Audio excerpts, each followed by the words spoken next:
نحمده ونصلي ونسلم على رسوله الكريم وعلى آله وأصحابه أجمعين.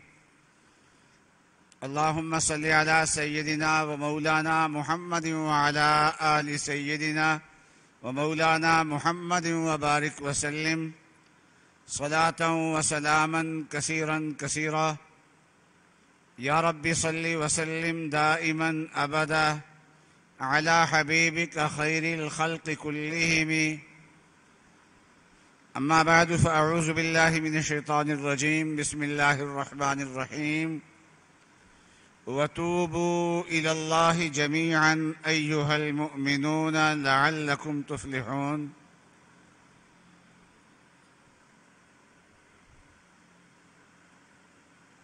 وعن أبي سعيد الخدري رضي الله تعالى عنه قال: قال رسول الله صلى الله عليه وسلم: إن الشيطان قال: وعزتك يا ربي لا أبرح أغوي عبادك ما دامت أرواحهم في أجسادهم. فقال الرب عز وجل: وعزتي وجلالي وارتفاع مكاني لا أزال أغفر لهم ما استغفروني. صدق الله العظيم وصدق رسوله النبي الكريم. اللہ تعالیٰ کو راضی کرنے کے لیے سب سے پہلے یہ ضروری ہے کہ حق تعالی شانہ نے جن فرائض کا ہمیں پابند کیا ہے ان فرائض کو ادا کریں.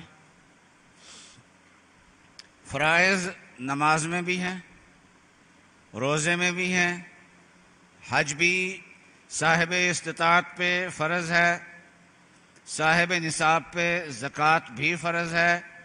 یہ وہ فرائض ہیں جو عبادات میں ہیں، اور یہ عبادات دین اسلام کی بنیاد ہیں. اور کچھ فرائض ایسے ہیں جو زندگی کے دوسرے حصوں میں ہیں. ہم جو معاملات لوگوں سے کرتے ہیں، چیزیں خریدتے ہیں، بیچتے ہیں، کاروبار کرتے ہیں، تجارت کرتے ہیں، یا کرائے پہ چیزیں دیتے ہیں، کرائے پہ چیزیں لیتے ہیں، اور معاملات کی بے شمار صورتیں ہیں. کچھ فرائض وہاں پر بھی ہیں. اسی طریقے سے گھر آباد کرتے ہیں تو کچھ فرائض ہیں جو خاوند کے ذمے ہیں، وہ بیوی کے ادا کرے گا. کچھ فرائض ہیں جو بیوی کے ذمے ہیں، وہ ادا کرے گی.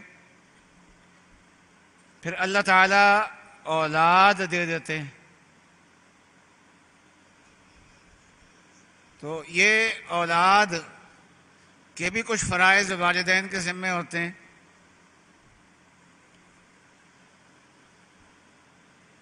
جب سے اولاد کے آنے سے پہلے ہی ذمہ داریاں والدین پہ آنی شروع ہو جاتی ہیں. وہ ابھی دنیا میں آئے بھی نہیں ہوتے، پھر آنے کے بعد بھی ذمہ داریاں ہوتی ہیں. کھانے کی ذمہ داریاں بھی، پینے کی ذمہ داریاں بھی، لباس کی ذمہ داریاں بھی، رہائش کی ذمہ داریاں بھی، تعلیم کی ذمہ داریاں بھی، تربیت کی ذمہ داریاں بھی. یہ بھی فرائض ہیں. اور آج والدین اس فریضے سے کو بھولے ہوئے ہیں. جب والدین گھر آباد کرنے کا کہ جو فرائض ہیں ان کو بھول جائیں گے تو پہلے مرحلے میں آپس میں نا اتفاقی ہوگی، اور والدین میں جب نا اتفاقی آتی ہے تو اس کے اثرات اولاد کی تربیت پہ پڑتے ہیں. یعنی اگر والدین تربیت کرنا چاہیں بھی تو تعلیم و تربیت اس وقت اچھی ہوتی ہے جب والدین میں ہم آہنگی ہو، یکجہتی ہو. اس کے بھی طریقے ہوتے ہیں. ہمارے حضرت کو کسی نے ان کے متعلقین میں سے جو نیک تھے، صالح تھے، ابھی شادی کا مرحلہ قریب آ رہا تھا، رشتے کی تلاش میں تھے، تو حضرت کو خط لکھا، دعا فرما دیں کہ ایسی ایسی بیوی مل جائے، یعنی عورت کے اندر جو اچھی خوبیاں ہیں وہ لکھی تھی. تو حضرت نے جواب میں دعائیہ کلمات بھی لکھ دیے، لیکن ساتھ لکھا کہ بنی بنائی رابعہ بصریہ نہیں ملا کرتی کسی کو. بنی بنائی رابعہ بصریہ نہیں ملا کرتی. ہاں، جب شادی ہو تو گھر میں دینی تعلیم کا سلسلہ شروع کیا جائے، باہر میں مل کے ایک شیخ سے دونوں کا تعلق ہو، آپس میں طے ہو کہ ہماری نا اتفاقی ہوگی تو ہم اپنا مسئلہ جو ہے وہ اپنے شیخ کے سامنے رکھیں گے، وہ جو کہیں گے ہم اس کے مطابق عمل کریں گے. ہمیں 10 سال تک شیخ کے مشورے سے دینی کتاب گھر کے اندر پڑھتے رہے، 10 سال لگائے اس پہ. پھر وہ جو دینی ذہن بنے گا وہ دونوں کا یکساں ہوگا. یہاں سے آغاز ہوتا ہے. پہلے اپنے آپ کو بنانا پڑتا ہے، اپنے اندر ہم آہنگی پیدا کرنی پڑتی ہے، اور آپس کے اندر اختلافات نہ ہو یہ کرنا پڑتا ہے. پھر اولاد اچھی ہوتی ہے. تو خاوند بیوی میں ہم آہنگی کتنی ہے، تو اس کو اگر پرکھنا ہو تو ان کی اولاد کو دیکھ لو کہ ان کی تربیت کتنی اچھی ہے. اگر ان کی تربیت بہت اچھی ہے، بہت سلجھی ہوئی اولاد ہے کسی کی، تو سمجھو کہ خاوند بیوی میں تعلقات بڑے اچھے. اور اگر ان کی طبیعت کشیدہ ہے، کھچی کھچی طبیعتیں ہیں، تربیت ان کی اچھی نہیں ہے، تعلیم اچھی نہیں ہے، تو مطلب یہ ہے کہ خاوند اور بیوی میں یکجہتی نہیں ہے. میں عرض کر رہا تھا کہ اولاد کے بھی کچھ فرائض ہوتے ہیں، وہ فرائض اولاد کے پیدا ہونے سے پہلے شروع ہو جاتے ہیں، کیونکہ اولاد کی تعلیم و تربیت وہ خاوند بیوی کر سکتے ہیں جن خاوند بیوی کے آپس کے تعلقات اچھے ہوں گے. پہلے ان کی سوچ میں ہم آہنگی ہوگی، یکسانیت ہوگی، وہ تربیت اچھی کر سکتے ہیں. اور وہ شادی کے پہلے دن سے کرنی پڑتی ہے، کیونکہ وہ عمر ایسی ہوتی ہے نہ خاوند سلجھا ہوا ہوتا ہے نہ بیوی سلجھی ہوئی ہوتی ہے. تو کوئی طریقہ اختیار کرنا پڑتا ہے جس میں یہ دونوں جو ہے اس مرحلے سے گزر دیں، اور وقت گزرنے کے ساتھ ساتھ ان کے اندر سلجھاؤ پیدا ہوتا چل جائے. تو گھر کی زندگی میں بھی کچھ فرائض ہوتے ہیں. جب ہم کہتے ہیں نا بھائی اللہ کو راضی کرنے کے لیے فرائض کا اہتمام کرو، ہم سمجھتے ہیں نماز ہے اور سال کے بعد 1 مہینے کے روزے ہیں، چلو زکوٰۃ کسی کسی پہ ہے، اور حج ایک بار زندگی میں ہے، اور وہ بھی استطاعت ہوئی تو ہے ورنہ نہیں ہے. یہ صورتحال ہوتی ہے. حالانکہ ایسا نہیں ہے، یہاں بھی فرائض ہے. شادی کر لینا بس یہ کافی نہیں ہے، بلکہ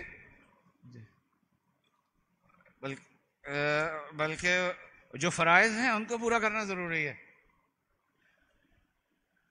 اور یہ شادی تک چلتے ہیں اولاد کے جو فرائض ہیں، حتیٰ کہ شادی بھی والدین کے ذمہ داریوں میں آتا ہے. اور آج کل والدین جو ہیں وہ شادیاں کر کے خوش اس بات پہ ہوتے ہیں کہ اللہ نے فریضہ ادا کروا دیا. ایک فریضہ تھا جو پورا ہو گیا. اللہ میاں نے بھی والدین کے ذمہ لگایا، وَأَنكِحُوا الْأَيَامَ مِنكُمْ وَالصَّالِحِينَ مِنْ عِبَادِكُمْ وَإِمَائِكُمْ، ورثاء کے ذمہ لگایا ہے کہ ان کی شادیاں کرو. اور اس طریقے سے ہم ایک دوسرے سے مل جل کے رہتے ہیں. تو یہاں بھی کچھ فرائض آتے ہیں. فرائض ادا کرنا، اور اللہ نے جن باتوں سے منع کیا ہے ان سے بچنا، یہ بھی. تو میں عرض کیا تھا کہ گھر میں بھی کچھ فرائض ہوتے ہیں نا. کبھی ایسا بھی ہوتا ہے کہ نا اتفاقی ہوتی ہے اور جدائی ضروری ہو جاتی ہے، تو اللہ تعالیٰ نے اس جدائی کا طریقہ بھی بتایا. فَإِمْسَاكُمْ بِمَعْرُوفٍ، رکھنا ہو تو اچھے طریقے سے رکھو، او تسریحٌ بِإِحْسَان. اب آتے ہیں جوڑے کہ بھئی نا اتفاقی ایسی ہے کہ برداشت نہیں ہو رہی، ایک دوسرے کو چھوڑنے تک نوبت پہنچ گئی ہے، لیکن اس میں بھی اللہ کے فرائض ہیں، قرآن نے بیان کیے ہیں۔ نماز کے فرائض تو نہیں بیان کیے اللہ تعالیٰ نے، لیکن آپس کی نا اتفاقی ہو جائے اور تفریق تک نوبت پہنچ جائے تو وہاں اللہ تعالیٰ نے بیان کیے ہیں کہ یہ کرنے کے کام ہے۔ اس سے معلوم ہوا کہ اللہ تعالیٰ نے نماز سے بھی زیادہ اہمیت دی ہے اس کو۔ یعنی آپس میں جدائی ہو رہی ہے تب بھی فرائض ہیں وہاں پر۔ تو بہرحال فرائض قدم قدم پہ زندگی میں ہیں، اور اسی طریقے سے اللہ کی نافرمانیاں ان سے بچنا بہت زیادہ ضروری ہے۔ اور انسان یہ ہے اللہ تعالیٰ کو راضی کرنے کا راستہ، اور ذکر و اذکار جو ہیں یہ اس میں برکت کا ذریعہ بن جاتے ہیں، اور نیک صحبت جو ہے وہ انسان کو کے لیے اللہ کی رضا کے راستے پہ چلنا آسان کر دیتی ہے۔ پھر بھی انسان سے کوتاہیاں ہو جاتی ہیں، انسان کے ساتھ نفس لگا ہوا ہے۔ سب سے زیادہ خطرناک تو یہ ہے، پھر انسان کے لیے برا ماحول یا انسان کے لیے اللہ کے رضا کے راستے سے ہٹاتا ہے۔ پھر شیطان بھی انسان کے ساتھ لگا ہوا ہے۔ تو انسان کو راہ راست سے ہٹانے والی 3 چیزیں ہیں۔ سب سے خطرناک چیز جو ہے وہ انسان کا اپنا نفس ہے، اس کے بعد انسان کا ماحول ہے۔ شیطان کا نمبر تو ویسے ہی تیسرا آتا ہے جا کے، جو انسان کو ہٹاتا ہے، لیکن یہ ہے کہ وہ اپنے مشن کا بڑا پکا ہے۔ شیطان اپنے مشن کا بڑا پکا ہے۔ تو اس نے جب اس کو زندگی ملی نا، اللہ میاں سے مانگ کے زندگی لی اس نے، قیامت تک کے لیے اس نے زندگی لی، اللہ سے مانگ کے زندگی لی اس نے۔ اور جب زندگی لی تو کس مقصد کے لیے لی؟ اللہ تھوڑی زندگی دے لیکن یہ ہے کہ با مقصد زندگی دے، اچھے مقصد کے لیے دے۔ اس نے جو اللہ سے زندگی مانگی نا وہ کس مقصد کے لیے مانگی تھی؟ تو اس نے قسم کھا کے اپنے مقصد کو بیان کیا۔ اس نے کہا کہ رب آپ کی عزت کی قسم، میں ساری زندگی انسان کو گمراہ کرنے کی کوشش کرتا رہوں گا۔ لا ازال ابرح لاغوینہم، میں تو ان کو راہ راست سے ہٹاتا رہوں گا۔ کب تک؟ ما دامت ارواحہم فی اجسادہم، جب تک انسان کے جسم میں جان ہے اس وقت تک میں نے نہیں پیچھا چھوڑنا، میں ان کو راہ راست سے ہٹاتا رہوں گا۔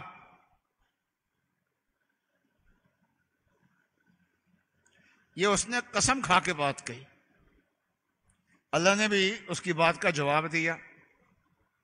اور سچا تو بغیر قسم کے بھی بات کہہ دے تو اس کی بات کا اعتبار ہوتا ہے، لیکن یہاں ہمارے دشمن نے ایک قسم کھائی تھی کہ کیا کہا؟ وَعِزَّتِكَ يَا رَبِّ لَأُغْوِيَنَّهُمْ، کہ تیری عزت کی قسم اے رب میں ان کو راہ راست سے ہٹاؤں گا۔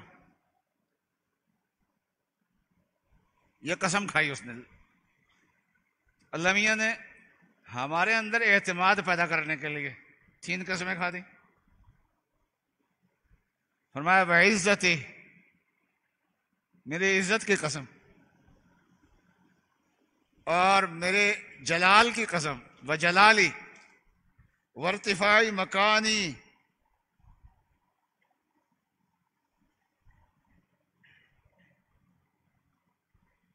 لا ازال اغفر لهم،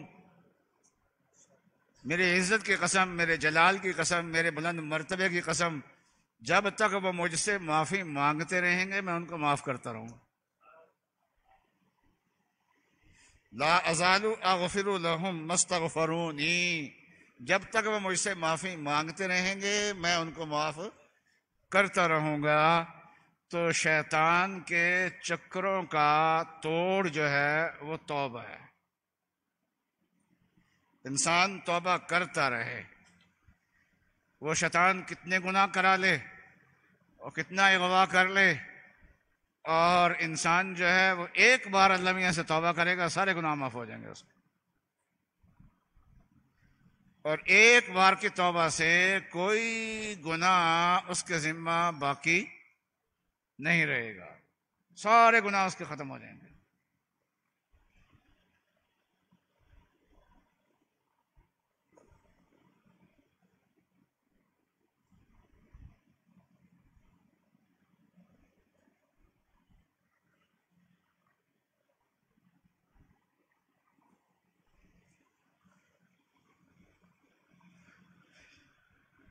اور توبہ صرف یہ نہیں ہے کہ گناہ معاف ہو جاتے ہیں، بلکہ اللہ تعالیٰ خوش بھی ہو جاتے ہیں۔ توبہ کرنے سے پہلے آدمی گناہگار تھا تو اللہ کی نظر میں ناپسندیدہ انسان تھا۔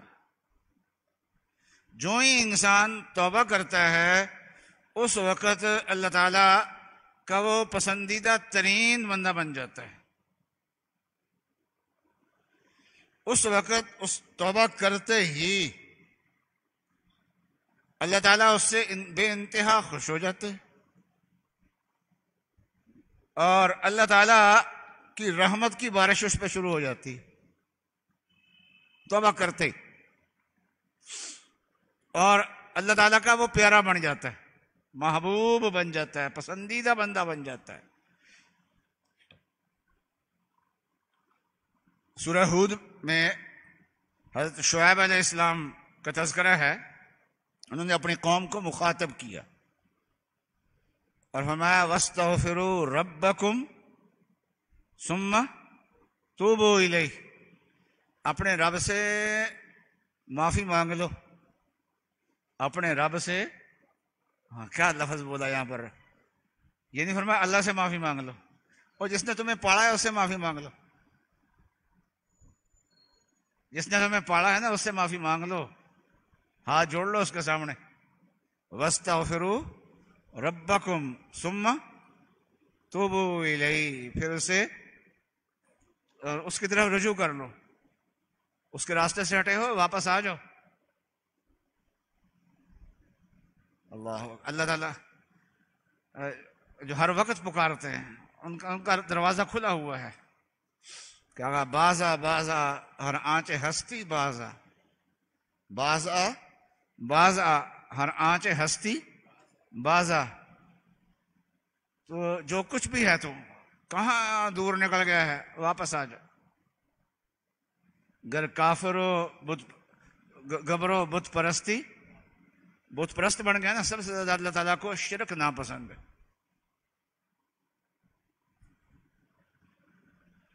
اور انسان کے لیے نا توبہ کر کے ترقی کا راستہ ہر وقت کھلا ہوا ہے۔ حضرت عارفی رحمۃ اللہ علیہ نے فرمانے لگے کہ کفر کا ایک برا درجہ یہ ہے کہ انسان جو ہے وہ نبی کو قتل کرنے کے لیے چل پڑے۔ قتل تو ویسے بہت بڑی بات ہے، اور کفر کا یہ درجہ کہ انسان نبی کو قتل کرنے کے لیے چل پڑے۔ اور اللہ تعالیٰ نے یہودیوں پہ جو لعنت بھیجی ہے نا، لعنت ان پہ کی ہے، تو ان میں ایک یہ ہے کہ یقتلون الانبیاء بغیر حق، کہ یہ نبیوں کو قتل کرتے ہیں ناحق۔ یہ نہیں فرمایا قتل کیا ہے، کرتے ہیں، اور سب کرتے نہیں، ان کے چیلے چانٹے جو ہیں وہ پاکستان میں بھی ہیں، علماء کو قتل کرتے ہیں۔ اب کراچی میں ایک سیاسی جماعت ہے، دہشت گردی کی انتہا پہ پہنچی، کتنے علماء کا خون کیا۔ یہ کن کا مشن ہے؟ یہودیوں کا مشن ہے، انہوں نے پورے کیے یہ یہودیوں کا مشن۔ حضرت فرمانے لگے کہ دیکھیے حضرت عمر تو گھر سے نکل آئے تھے، تلوار بھی اٹھا لی تھی، اور حضرت صلی اللہ علیہ وسلم کے سید الانبیاء صلی اللہ علیہ وسلم کے قتل کے لیے، لیکن جب تائب ہو گئے پھر اللہ تبارک و تعالیٰ نے وہ مقام عطا فرمایا کہ رسول اللہ نے فرمایا کہ لو کان بعدی نبیا لکان عمر۔ رسول اللہ صلی اللہ علیہ وسلم کے چچا تھے حضرت حمزہ رضی اللہ تعالیٰ عنہ، ان کو غزوہ احد میں جس نے وار کر کے مارا تھا، قتل کیا تھا، شہید کیا تھا، تو وہ مکے کا ایک غلام تھا، حبشی تھا. اس کے آقا جو تھے، آقا کے خاندان کے آدمی کو حضرت حمزہ نے غزوہ بدر میں مارا تھا. انہوں نے کہا تھا کہ اگر تو حمزہ کو قتل کر دے تو تجھے آزاد کر دیں گے. وہ کہنے لگا کہ میں احد میں گیا تھا، احد کی جنگ میں مکے سے گیا تھا، لیکن جنگ کرنے کے لیے نہیں گیا تھا. اور وہ ٹارگٹ کلنگ، ایک آدمی میرا ہدف تھا، میں نے اسی کو مارنا تھا بس، اس لیے میں تو چھپا رہا اور ایک چٹان کے پیچھے. اور کہنے لگا کہ حضرت حمزہ اللہ کے شیر تھے، سامنے آ کے ان سے مقابلہ کر کے مارنا ویسے بھی کسی کی بس کی بات نہیں تھی. میں چٹان کے پیچھے چھپا ہوا تھا، نیزہ بازی کا میں ماہر تھا، تو میں نے نیزہ ہاتھ میں پکڑا ہوا تھا. وہ چٹان کے پاس سے گزرے تو میں نے اچانک ایک زوردار اسی نیزے سے حملہ کیا. ان کی ناف پہ وہ نیزہ گھسا اور پخانے کے مقام سے پیچھے سے نکل گیا اور وہ دھڑام نیچے گر گئے. کہنے کہ میرا مقصد تو پورا ہو گیا اور میں تو پیچھے ہو کے بیٹھ گیا، جنگ میں شریک نہیں ہوا. باقاعدہ لوگ مکے واپس گئے تو میں ان کے ساتھ مکے واپس چلا گیا. جب رسول اللہ صلی اللہ علیہ وسلم مکے میں داخل ہوئے ہیں، سب کے لیے معافی تھی، لیکن چند افراد کے نام آپ نے لیے تھے کہ ان کے لیے معافی نہیں ہے. انہوں نے اگر کعبے کا غلاف بھی پکڑا ہوا ہونا تب بھی، ان میں یہ بھی شامل تھے. ان کا نام تھا وحشی، اور حبشی غلام تھے، نام وحشی تھا، نام ہی عجیب ہے. تو اب ان کو پتا تھا کہ میرے لیے تو معافی نہیں ہے، اس لیے یہ مکہ چھوڑ کے بھاگے. اس وقت کابل کا ایئرپورٹ تو تھا نہیں وہاں پر، کوئی ایئرپورٹ پہ چل جاتے اور جہاز پہ لٹ کے جاتے ہیں اور چل جاتے کہیں امریکہ. تو کہنے لگے کہ میں تو یہاں سے نکل کے کسی اور جگہ چلا گیا اور طائف میں چلا گیا. وہاں بھی مسلمان نہیں پہنچ پائے تھے طائف میں. تو طائف سے کچھ لوگ سفیر بن کے رسول اللہ صلی اللہ علیہ وسلم کے پاس آ رہے تھے سفارتی مہم پہ. تو کہنے لگا مجھے کسی نے کہا کہ تو بھی سفیر بن کے ساتھ چل جا، سفیروں کے ساتھ، اس لیے کہ سفیروں کو محمد قتل نہیں کرتے. کہنے لگا کہ میں نے اس کو غنیمت سمجھا اور غنیمت سمجھ کے چلا گیا ان کے ساتھ، اور رسول اللہ صلی اللہ علیہ وسلم کے سامنے جا کے بیٹھ گیا اور کلمہ پڑھ لیا میں نے، اشہد ان لا الہ الا اللہ وحدہ لا شریک لہ واشہد ان محمدا عبدہ ورسولہ. تو جب انسان کلمہ پڑھ لیتا ہے، مسلمان ہو جاتا ہے، تو کفر کی حالت میں جتنے گناہ کیے ہیں سارے ہی معاف ہو جاتے ہیں. تو اس کے تو ہو گئے سارے گناہ معاف. حضور صلی اللہ علیہ وسلم نے فرمایا کہ تو واشی ہے، تیرا نام واشی ہے؟ کہ جی ہاں. کہا کہ تو نے ہی میرے چچا کو قتل کیا تھا.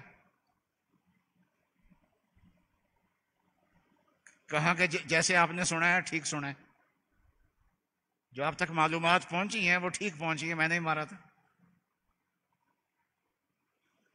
تو حضور نے فرمایا کہ کیا ایسا نہیں ہو سکتا کہ تو اپنے آپ کو میری نگاہوں سے دور کر لے؟ اب ایمان بھی نصیب ہو گیا، مقام صحابیت بھی مل گیا، لیکن حضور صلی اللہ علیہ وسلم نے فرمایا کہ میری آنکھوں کے سامنے آپ نہ آنا دوبارہ، چچا یاد آ جاتے مجھے. اور اس میں بھی حضور صلی اللہ علیہ وسلم صبر کر سکتے تھے، لیکن اس کا بھلا اسی میں تھا، کیونکہ حضور صلی اللہ علیہ وسلم جب بار بار دیکھتے آپ کے دل میں کدورت پیدا ہوتی، اور نبی صلی اللہ علیہ وسلم کے دل میں کسی کے بارے میں کدورت پیدا ہونا یہ اس کے لیے ٹھیک نہیں تھا. اس کا بھلا کیا حضرت صلی اللہ علیہ وسلم نے. انہوں نے کہا جی ٹھیک ہے جی میں جاتا ہوں. پھر دوبارہ کہتے ہوئے سامنے نہیں آیا، لیکن توبہ کی، ایمان لائے، اور صرف توبہ نہیں کی، کہنے لگے کہ یا اللہ مجھے آپ نے یہ میں نے اتنی بڑی غلطی کی ہے کہ اسلام کا ایک ستون گرایا میں نے مسلمانوں کا، اب کوئی کفر کا ستون گرانے کی بھی توفیق دے مجھے. دیکھو اللہ کتنے مہربان ہیں.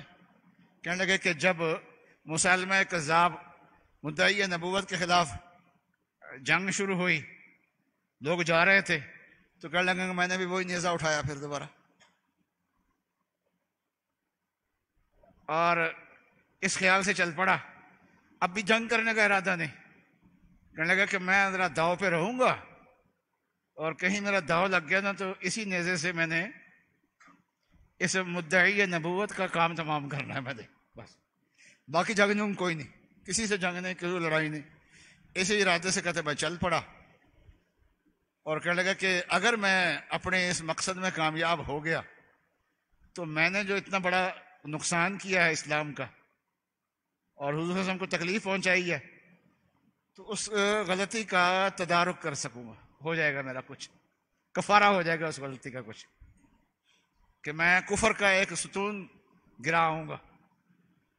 کہنے لگا میں چلا گیا تو میں نے دیکھا کہ قلعہ کی ایک دیوار ہے، ٹوٹی ہوئی ہے ایک جگہ سے، وہاں وہ کھڑا ہے مسیلمہ کذاب، اور وہاں سے وہ پوری جنگ کی کمان کر رہا ہے، ہدایات دے رہا ہے۔ کہنے لگا میں ادھر ادھر سے ہوتا آتا وہ قلعے کی دیوار کے نیچے پہنچ گیا۔ نیزہ مارنے کی اس کو مشق تھی، اور آج کل نیزے بازی کی جو مشق ہے نا اس کو کھیل کے طور پہ استعمال کرتے ہیں، تلواروں کو بھی کھیل بنا لیا، نیزوں کو بھی کھیل بنا لیا۔ کس کام کا یہ؟ جہاد کی نیت سے کرنا چاہیے۔ تو کہنے لگا میں وہی نیزہ لے کے نا دیوار کے نیچے پہنچ گیا، اور اس کا دھیان نیچے نہیں تھا، اور کہنے لگا کہ میں وہاں کھڑا ہو کے نا اس کا نشانہ لیا اور نیزہ پورے زور سے مارا کہ اس کے سینے کے اندر گھسا اور کمر سے پار ہو گیا نیزہ، اور وہ دھڑم جو منہ کے بل ادھر کو آ کے گرا۔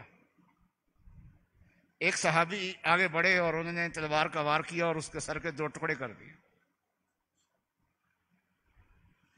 لیکن یہ قتل کس اصل وار کس کے وار سے یہ مرا ہے؟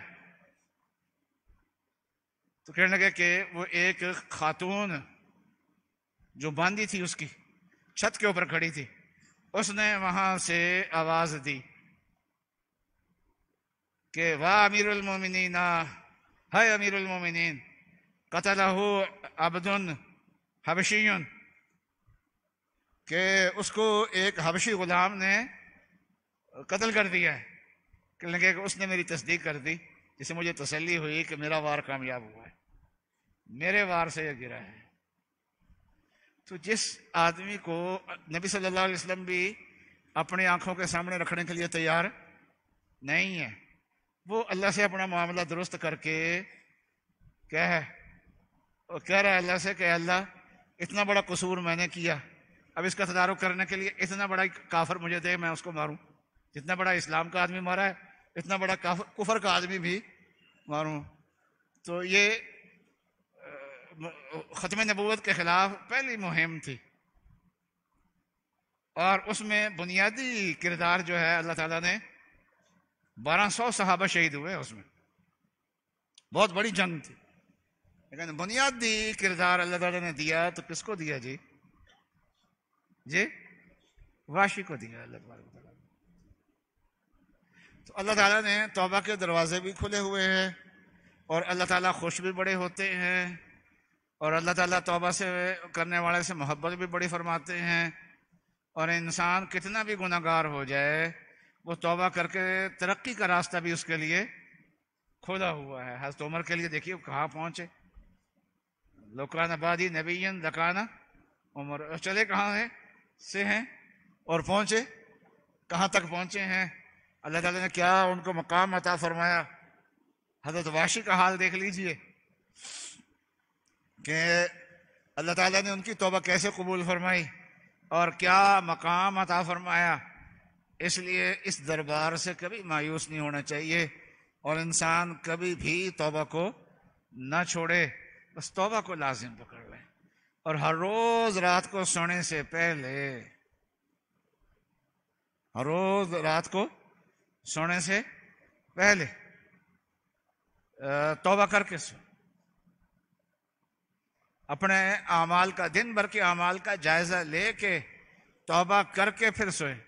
آج ہم موبائل استعمال کرتے کرتے نیند آتی ہے، موبائل بھی سینے پہ پڑا رہ جاتا ہے۔ یہ حالت جو ہے نا ہماری بڑی خطرناک حالت ہے۔ سوتے ہوئے تو کم از کم اللہ کے ساتھ جڑ جائے آدمی۔ اس لیے عشاء کی اذان کے وقت ہی نیٹ آف کرو، اس کو آف کر دو نیٹ کو، جی اذان ہو بس نیٹ کو آف کر دیا اس کو بس۔ اللہ تعالیٰ ہمیں توبہ کرنے والا بنائے۔ اس لیے کتنے بھی گناہ ہوں لیکن توبہ کو نہ چھوڑے، گناہ نہیں چھوڑتے تو توبہ بھی ہمیں نہیں چھوڑنی چاہیے۔ اللہ تعالیٰ ہمیں توفیقات عطا فرمائے۔ وآخر دعوانا ان الحمدللہ رب العالمین۔